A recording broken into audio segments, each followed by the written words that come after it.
training camps and stuff like that. This is your first fully fledged tour with the Irish team, I think. How are you finding it? Yeah, good. I suppose same as any other camp, just throw myself in and get the connections built up again, I suppose, to the lads that you haven't seen in a while. But yeah, no, it's been class, obviously, to get over here and spend more time with the lads and get to know people more. Who are you rooming with and what are they like? Ollie Jaeger, he's actually a great roommate. Yeah, good bit of crack. So yeah, very good.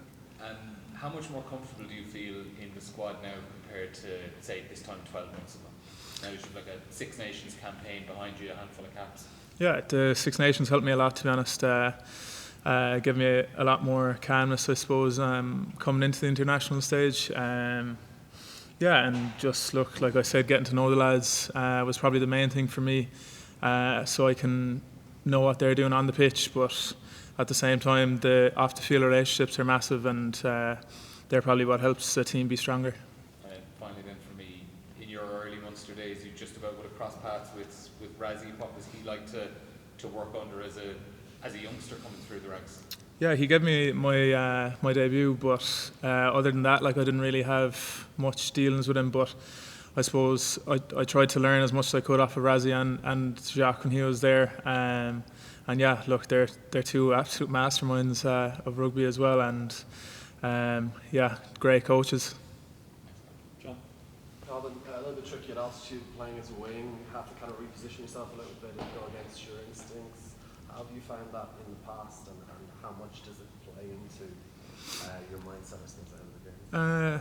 There's no real effect on mindset. Like, you know, rugby is still rugby, I suppose, at the end of the day. Yeah, look, you have to be a bit more worried about kicks going a bit further, I suppose, but it's just a heightened awareness around that.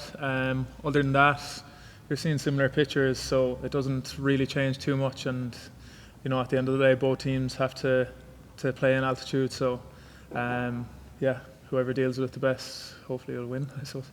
How much footage do you watch of your direct opponents without watching too much?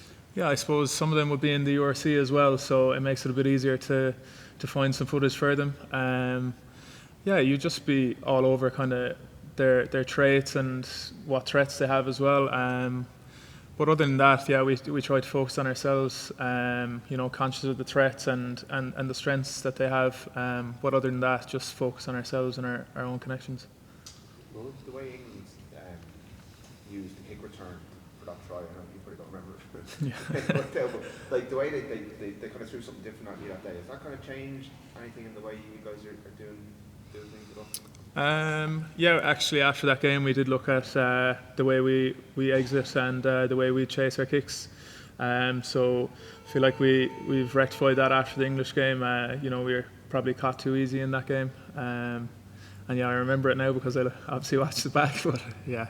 The Munster season, obviously, everyone was disappointed. You must be doubly disappointed the fact you weren't able to get out there. Was it just something that happened in the week? Or? It was actually the last 10 minutes in the Ospreys game. My calf started getting real tight and felt like it was going to tear.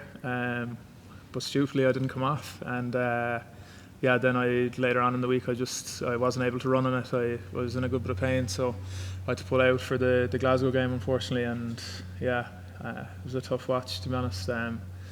You know, all the lads were devastated, and so were the fans, I suppose. We felt like we didn't really account well for ourselves on the day, but that's the way it goes, and fair play to Glasgow going on to win it. How are the coaches and the leaders kind of framing this as a kind of a challenge of what an achievement it would be to pull it off? Yeah, look, it's obviously a massive challenge coming down here to South Africa. It's hard enough to win a game in the URC down here, so I can imagine what an international test is going to be like.